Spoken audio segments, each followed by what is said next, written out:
Hello, magandang hapon po mga ka-jammers. Andito kami ngayon sa Mera Agro Park dito sa Tanay Rizal. Particularly dito sa Laiban, Barangay Laiban. Oh, ayan ang ganda ng mga ka-jammers. Campsite to.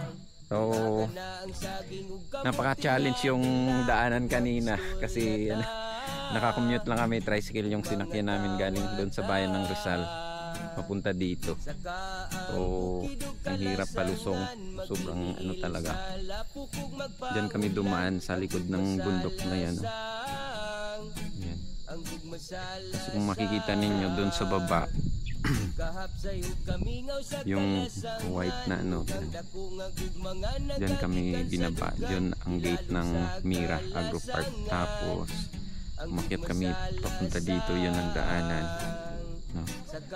Yung namin, accommodation namin ngayon dyan sa pangatlong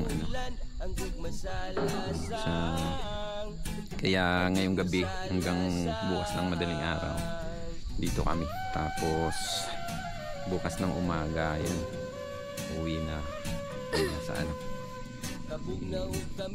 ang ganda ng ngayon, sulit. Sulit sa kaba kanina.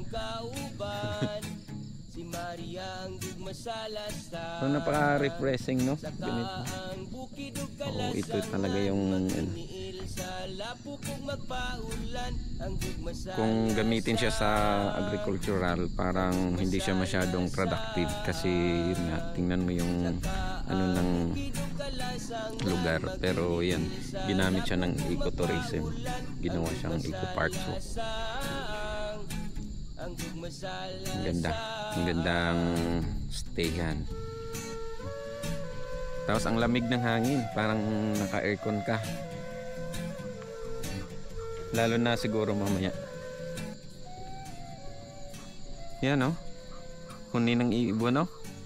Yan. Narinig ninyo? Ayan.